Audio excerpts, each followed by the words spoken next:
Buenos días, muchas gracias Javier por los elogios y muchas gracias también por permitirme un año más participar en el curso, porque esa participación, entiendo, me permite introducir la opinión de los órganos unipersonales de instancia en relación a importantes reformas en materia contenciosa administrativa.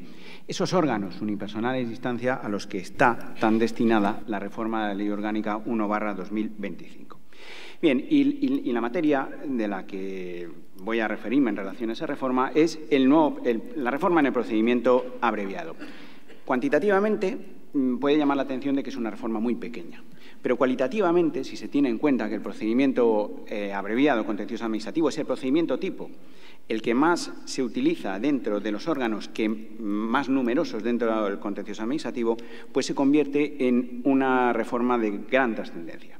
Si ello se une a que buena parte o una parte importante de nuestras sentencias terminan en apelación y también en casación, pues es una reforma que va a tener gran importancia.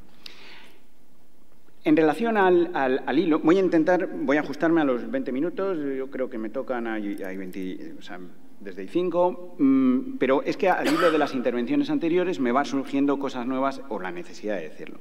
Se ha hablado de la doctrina Sacchetti, ¿no? Basada en la idea de que existe el derecho penal material por encima de que la sanción la imponga un órgano judicial o un órgano administrativo. Hay que tener en cuenta que en el procedimiento abreviado se conoce en instancia única de recursos contra sanciones de 30.000 euros impuestas a particulares. Esto lo dejo ahí para la reflexión acerca de lo que es o no es el derecho penal material. Bien, y para explicar esa reforma quiero hacer referencia a tres cuestiones: lo que no se reformó, lo que se ha reformado, lo que no se ha reformado y, sobre todo, unas conclusiones en las que me quiero centrar haciendo uso de esa oportunidad que se me ofrece como juez unipersonal de instancia en el contencioso administrativo. ¿Qué es lo que no se reformó? Pues el procedimiento abreviado en el Real Decreto Ley 6/2023. Es llamativo que al legislador se le olvidara, porque yo creo que es un olvido. Falta la reforma precisamente del artículo 78 y para todas las finalidades que tenía ese procedimiento. Esto nos lleva a lo que se ha reformado ahora. Claro, la Ley Orgánica, yo creo que el legislador de alguna manera ha aprovechado esta reforma procesal para cumplir lo que no había hecho en el anterior Real Decreto. Y se introduce ahora, desde el punto de vista sistemático, como criterio de interpretación de la norma, en un título que está dedicado a las medidas en materia de eficiencia procesal del Servicio Público de Justicia. Y ya el legislador está entendiendo que la reforma del procedimiento abreviado es una medida de eficiencia. Y desde el punto de vista del criterio teleológico de interpretación de la norma, esa no exposición de motivos, el preámbulo de esta ley orgánica, alude a que el objetivo de la reforma, aparte de completar las anteriores de los Reales Decretos 5 y 6/2023, donde se olvidó la reforma del proceso abreviado, es introducir medidas de agilización para facilitar tanto la tramitación como la resolución. Es decir, de alguna manera el legislador entiende que acelerando la tramitación vamos a acelerar la resolución de los procesos y reducir la pendencia de los juzgados de lo contencioso. Sobre eso volveré en las conclusiones. Bien, esta reforma en la Ley Orgánica, que hay que decir que conforme a la disposición final 37ª-B tiene rango de ley ordinaria por lo que respecta al artículo 78, cumple varias finalidades. Adaptar la ley a la denominación de letrado de la Administración de Justicia, aunque sigue, en este caso, hay algún precepto que se mantuvo, creo que eso no lo han reformado. La introducción del lenguaje inclusivo no sexista, juez, jueza, letrado, letrada, magistrado, magistrada, aunque creo que el artículo 78 sigue haciendo referencia al juez. Y, en tercer lugar, introducir una serie de precisiones técnicas y suplir lagunas en la regulación del artículo 78, que ya veníamos supliendo los juzgados por la necesidad de actuar día a día con una norma que no lo prevé todo. Y, finalmente, las grandes reformas procesales a las que quiero centrarme con posterioridad.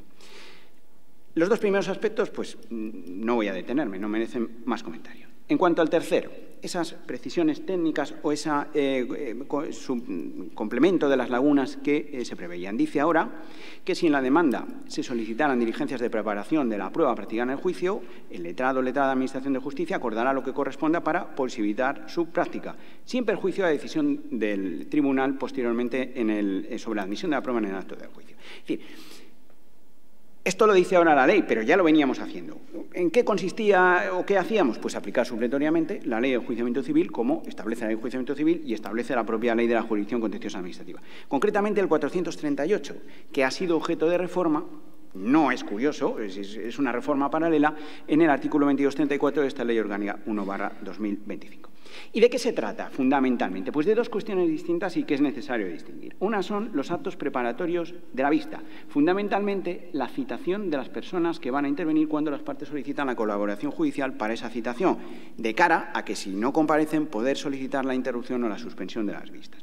Es lo que regula el artículo 438 cuando dice, para procedimiento verbal civil, que las partes antes de la vista, en ese caso con 5 días, podrán solicitar las personas que vayan a intervenir con la calidad de parte, testigo, peritos, etc.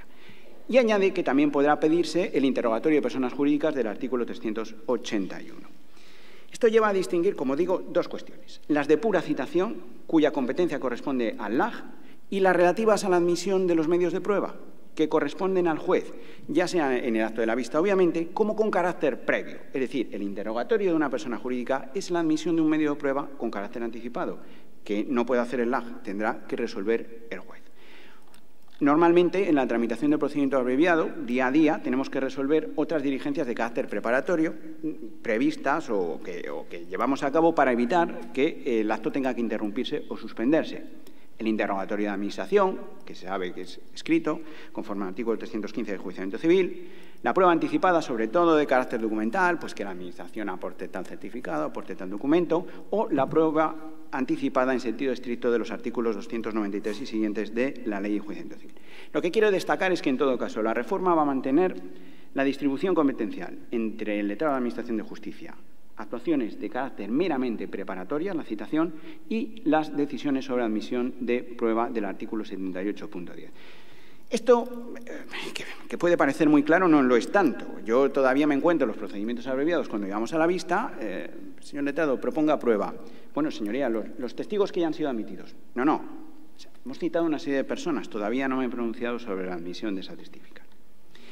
Y el cuarto punto al que me quiero hacer referencia es las reformas procesales de calado, que son fundamentalmente dos: la posibilidad de dictar sentencias orales y la nueva regulación del procedimiento sin vista, que es en la que me quiero detener y a la que más voy a hacer referencia en cuanto a las conclusiones. El preámbulo, la no exposición de motivos de la ley, en cuanto al procedimiento abreviado sin vista, lo justifica en la introducción en la anterior ley 37/2011, que hacía referencia ya a los riesgos que existían en ese momento en la reforma, una serie de riesgos de cara a la demora en la tramitación de los procedimientos. Y al parecer el legislador lo que constata es que, de alguna manera, los juzgados de lo contencioso pues no acabamos de hacer uso de ese procedimiento sin vista. Se solicita, pero se acaba celebrando. Y con esa finalidad se introduce esta reforma. Dice expresamente: porque estas actuaciones de las vistas orales dilatan muchos meses la resolución por la sobrecarga que padecen las agendas de señalamientos de los juzgados. Es decir, la idea del legislador es que lo que retrasa la Administración de Justicia son los señalamientos de actos orales. Si los suprimimos, pues adelantaremos de alguna manera la resolución final. La segunda cuestión a la que hace referencia es el dictado de sentencias orales. También tiene por finalidad la de agilizar la resolución de los procedimientos. Es decir, en el fondo, la reforma procesal que se introduce en esta ley es una medida de agilización, como ya había indicado en su título. Voy a empezar haciendo referencia a la reforma relativa a las sentencias orales. Ahora, lo que dice el artículo 78 es que en determinado acto de la vista se podrá dictar sentencia oral conforme al artículo 210 del enjuiciamiento civil, que es un precepto que también se reforma en esta ley orgánica, en el apartado 15 del artículo 22, cumpliendo los requisitos del artículo 68 a 71 de la ley de jurisdicción. Es decir, en cuanto a la forma, nos vamos al artículo 210. En cuanto al fondo, contenido que tiene que tener una sentencia de lo contencioso, mantenemos la regulación de la ley de la jurisdicción contenciosa administrativa. Por lo que aquí interesa, ¿qué dice este artículo 210 de la Ley de Enjuiciamiento Civil? Pues que, una vez terminado el procedimiento, el juez podrá dictar sentencia oral haciendo expresión de las pretensiones de las partes, las pruebas propuestas y practicadas, los hechos probados y resultados de las pruebas, razones y fundamentos legales, expresión concreta de las normas jurídicas que va a aplicar y se ajustará al artículo 209.4, es decir, tiene que dar respuesta a todas y cada una de las pretensiones deducidas en el pleito. Pero dice a continuación, esto sin perjuicio de la ulterior redacción de esa sentencia. Y finalmente prevé la posibilidad de que en el acto oral las partes manifiesten su intención de no recurrir y que por lo tanto la sentencia alcance firmeza. Se trata de una concreción que ya contemplaba el artículo 245.2 de la Ley Orgánica del Poder Judicial, de que las leyes procesales establecieran esa posibilidad de sentencias orales. Pues bien, ¿qué alcance va a tener esto en el procedimiento abreviado contencioso administrativo? Pues yo creo que pequeño y por tres razones.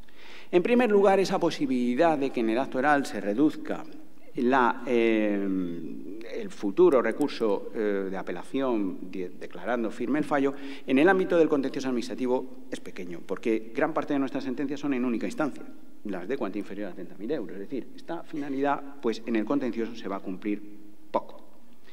En segundo lugar, hay que tener en cuenta cómo se desarrolla un procedimiento abreviado, oral. Sí, tú tienes tu señalamiento y a lo largo de la mañana, pues prevés más o menos lo que va a durar. ¿Qué sucede ahora? Que terminado el pleito, de alguna manera vas a tener que dedicar un espacio de tiempo a preparar un pequeño esquema para resolver todas esas cuestiones que exige la norma. Voy a tener que indicar cuáles son las pretensiones de las partes, qué pruebas han practicado, formación de mi convicción, cuál es el problema jurídico, las normas que voy a aplicar y dar respuesta a una a una. ¿Y todo para qué? Para después tener que redactar la sentencia por escrito con el mismo contenido que he anticipado oralmente.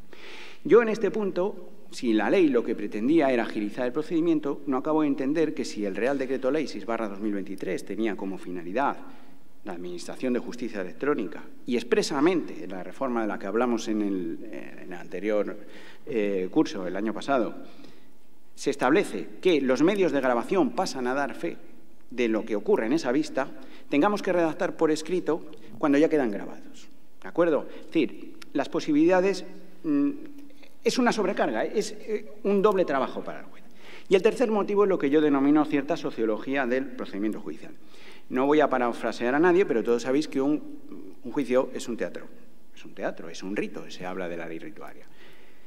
La posibilidad de que el juez, teniendo allí los letrados que tienen a sus clientes, que se han dicho cosas que no gustan, se han vertido opiniones, la gente quiere intervenir, oiga, señoría, eso no es así, eso es mentira, tienes que... Bueno, pues nada más terminar ese pleito. Tú, en 5 minutos, prepares un esquema y le digas, usted no tiene razón, ya tiene el codemandado, pues es un riesgo que no vamos a correr. Es un riesgo que yo, por lo menos, no voy a correr. Es decir, ¿para qué va a quedar reducida esta posibilidad? Pues lo he dicho en el mundo antes. Es decir, procedimientos donde de antemano sabemos lo que se va a resolver. ¿Y cuáles son esos procedimientos en el contencioso? Que lo sabe Javier bien.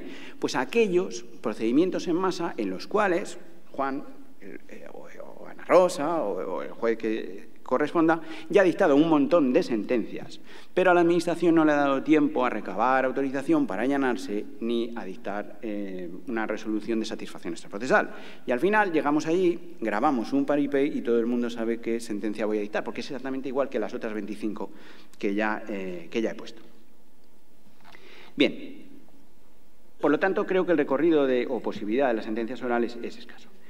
Y para mí, la gran reforma procedimental que se ha llevado a cabo es la reforma del procedimiento sin vista. Para entender esta reforma es necesario tener en cuenta cuáles eran los problemas que planteaba antes de la nueva redacción. Bien, se trataba de una regulación con importantes carencias, con importantes lagunas, porque el legislador parte de un error. Antes se ha dicho, a lo largo de esta mañana, que tenemos reticencias en las reformas que opera el legislador en materia de justicia. Es cierto que el legislador tiene que hacer reformas y es cierto que la regulación del procedimiento de la materia tiene que avanzar.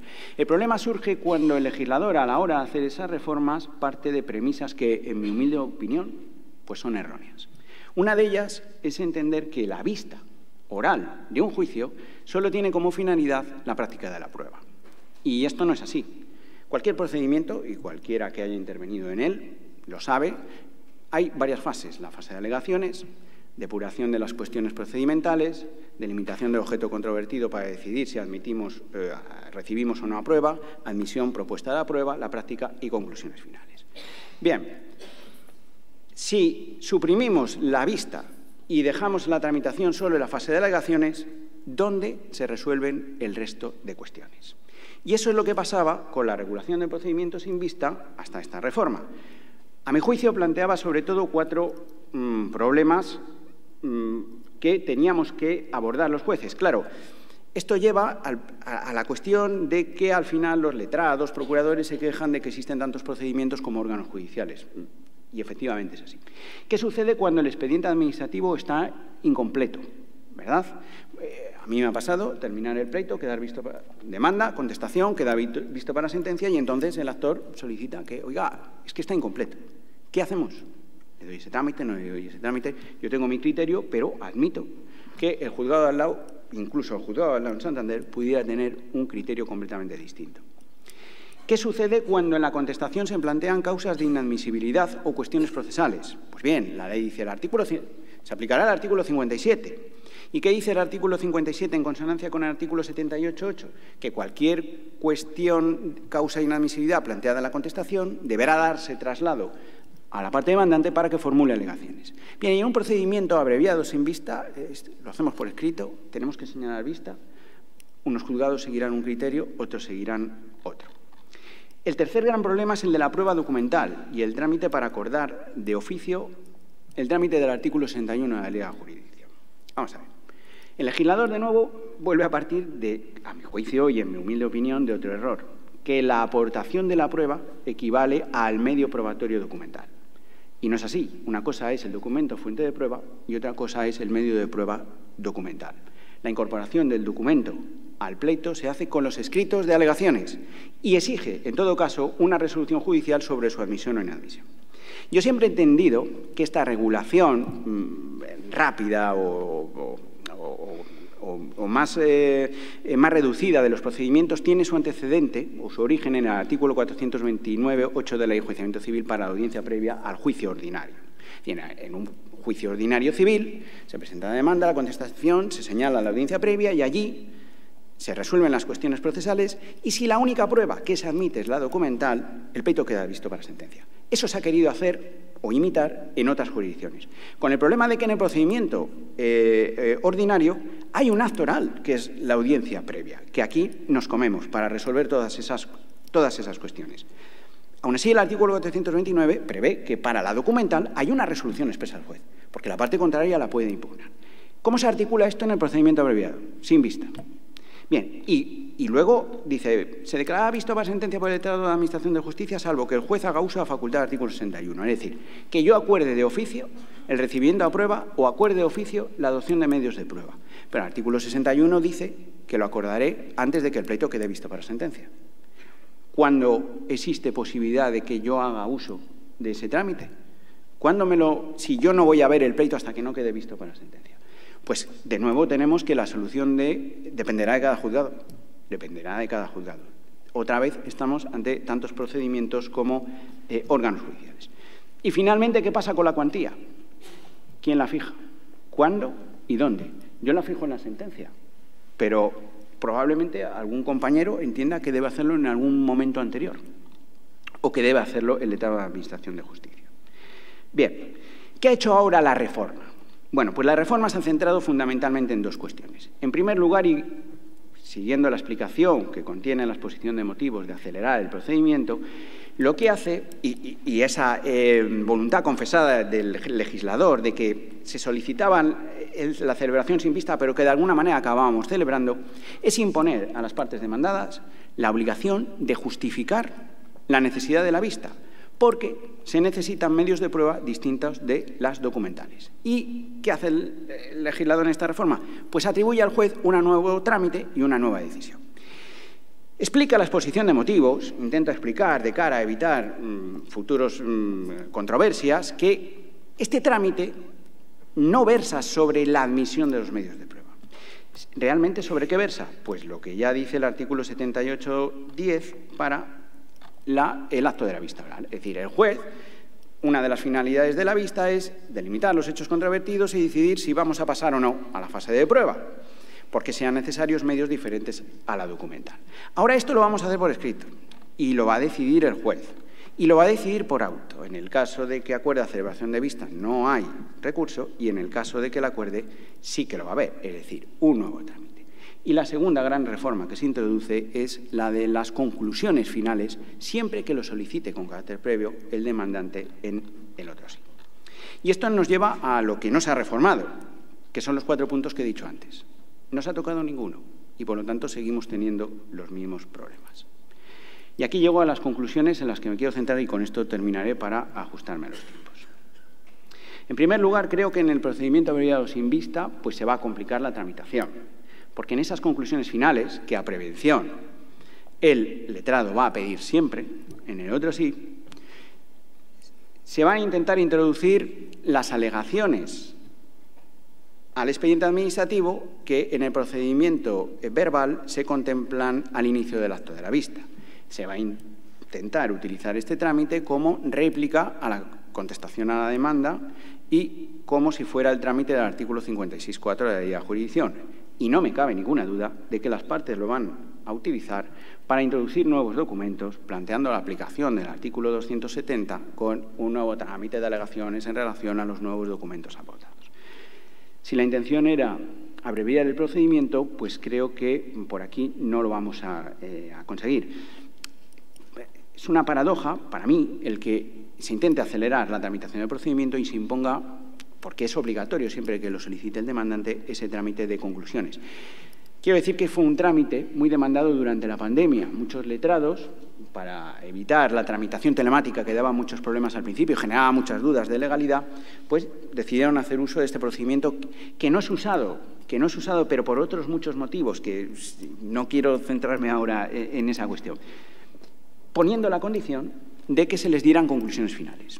Voy a decir que, por ejemplo, los servicios jurídicos del Gobierno de Cantabria se oponían a esa condición que yo no podía dar. Yo no puedo alterar el procedimiento legal y, por lo tanto, no se hizo uso del procedimiento abreviado sin vista escrito.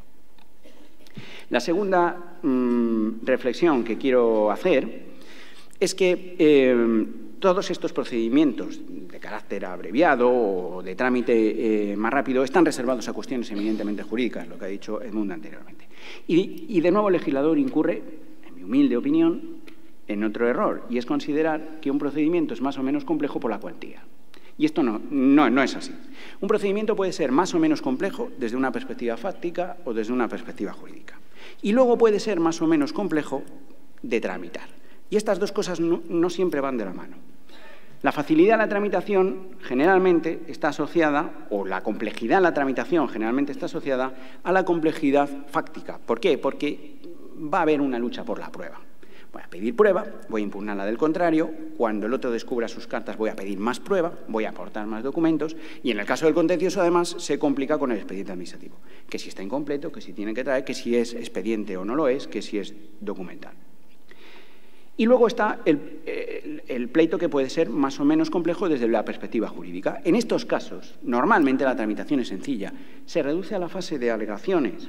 Incluso, casi muchas veces el procedimiento abreviado de la vista es, señoría, me ratificó la demanda, señoría, me remito a la resolución, cuantía indeterminada, prueba por reproducida, conclusiones a definitivas, visto para sentencia.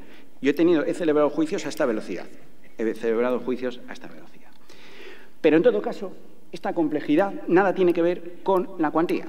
Basta haber estado en un procedimiento de responsabilidad patrimonial sanitaria para darse cuenta de que, si la indemnización es de 29.999 euros, el procedimiento no es más sencillo que si es de 30.001 euros. Por lo tanto, entiendo que este procedimiento sin vista quedará reducido a cuestiones eminentemente jurídicas como son las de personal o las de extranjería, materia de seguridad social o materia tributaria. Y la siguiente reflexión, la última, y creo que para mí la más importante, es que veo en el legislador cierta tendencia a poner fin a la oralidad, en contra del artículo 122 de la Constitución y 229 de la Ley Orgánica del Poder Judicial. ¿Y por qué? Pues porque, en mi humilde opinión, parte de otro error. Y es que, si los juzgados tenemos retraso, es porque hay retraso en los señalamientos de actos orales. Por lo tanto, si suprimimos los actos orales, que solo sirven para practicar la prueba, se tramitará más rápido y se resolverá más deprisa. Yo creo que el acelerar el tiempo del trámite no va seguido de acelerar el tiempo de las resoluciones. Esto tiene que ver un poco también con lo que ha dicho Edmundo en relación a la acumulación de oficio. Las acumulaciones reducen el tiempo de resolución, hacen la resolución más fácil. Pero claro, hay que tramitar los 200 asuntos en este caso en un mismo juzgado. Ese es el gran miedo que existe, ¿verdad? Bien, pues este fin perseguido de acelerar la tramitación es posible conseguirlo en juzgados donde exista ese retraso. Pero, por ejemplo, en Cantabria, donde señalamos a 3 meses, pues no se va a conseguir. Y con esto voy a terminar ya. Realmente creo que acelerar la tramitación no acelera la resolución de los procedimientos porque tú has hablado del cuello de botella. A mí me gusta usar el ejemplo del embudo. Un juzgado funciona como un embudo. Todo pasa por el juez. Da igual lo que ampliemos la boca, si al final es por donde tiene que pasar. Si un juez en un año solo puede dictar 500 sentencias, da igual que la oficina tramite 1000, seguirá poniendo 500 sentencias. Lo único que va a suceder es que ahora los pleitos, en vez de quedar pendientes de señalamiento, quedarán pendientes de sentencia para su señoría. Y con esto he terminado. Muchas gracias.